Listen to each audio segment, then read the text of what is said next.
এই পিঠাটা বানিয়ে রাখলে আপনার আর বিস্কুট কেনা লাগবে না। এটা এত বেশি মজাদার, আর এটা সংরক্ষণ করে রাখতে পারবেন সারা মাস জুড়ে। মাত্র 10 মিনিট হাতে সময় থাকলেই কিন্তু ঝটপট এই ডিম পিঠা বা ডিম বিস্কুটটা বানিয়ে নেওয়া যায়। এটা বানানো অনেক বেশি সহজ আর খেতে ভীষণ রকমের মজাদার। বিকেলের আড্ডায় অথবা ঝটপট কোনো কিছু খেতে মন চাইলে এই রেসিপিটা বানিয়ে দেখতে পারেন। আশা করি রেসিপি ভালো লাগবে। এখন প্রথমেই ডিম পিঠা তৈরি করার জন্য একটি মিক্সিং বলে নিয়ে নেব 2টা ডিম আর হাফ কাপ পরিমাণে চিনি। চিনিটা আপনারা বাড়িয়ে অথবা কমিয়েও দিতে পারবেন, তবে 2টা ডিমের জন্য হাফ কাপ চিনিই কিন্তু যথেষ্ট। এইবারে ডিমটা খুব সুন্দর করে চিনির সাথে মিশিয়ে নিতে হবে যতক্ষণ না চিনিটা একদম গলে যায়।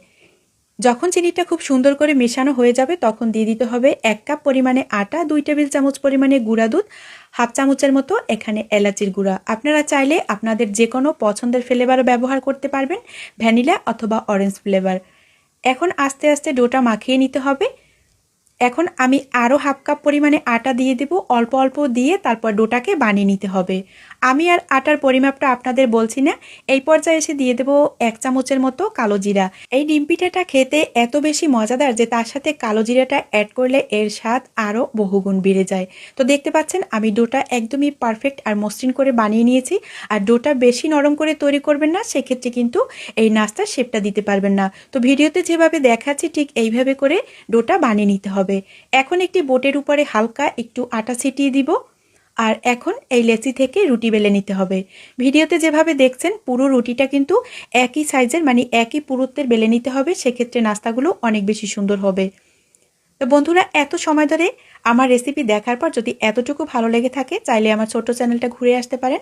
আশা করি আপনাদের কাছে অনেক বেশি ভালো লাগবে। এখন আমি এই পর্যায়ে একটি কুকি কাটার নিয়েছি।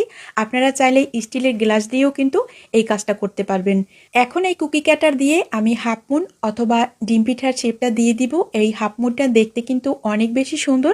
এটা কাঁচা থাকতে যতটা সুন্দর, ভাজার পরে কিন্তু আরও অনেক বেশি কিউট হয় দেখতে। আপনারা চাইলে কিন্তু যে কোনো শেপেরই তৈরি করে নিতে পারবেন। কুকি কাটার দিয়ে যদি কাটার সময় অল্প একটু লেগে আসে, সেক্ষেত্রে অল্প একটু আটা অথবা তেল লাগিয়ে নিতে পারেন কুকি কাটারের গায়ে, সেক্ষেত্রে আর লেগে আসবে না। তো এখন অর্ধেক পরিমাণে কুকি কাটার দিয়ে হাফ মুনটা তৈরি করে নেব। একসাথে সবগুলো তৈরি করে নেবেন না। এইবারে ভাজার জন্য একটি প্যানের মধ্যে দিয়েছি পর্যাপ্ত তেল। তেলটা যখন একদমই কুসুম গরম থাকবে ওই অবস্থায় কিন্তু এই ডিম পিঠাগুলো দিয়ে দিতে হবে। যখন সবগুলো ডিম পিঠা দেয়া হয়ে যাবে ওই পর্যায়ে এসে চুলার আঁচটা হালকা একটু বাড়িয়ে দিতে হবে। আর এই ডিম পিঠাগুলো একদমই মিডিয়াম টু লো আঁচে ভেজে নিতে হবে। একদম হাই আঁচে ভেজে নিলে কিন্তু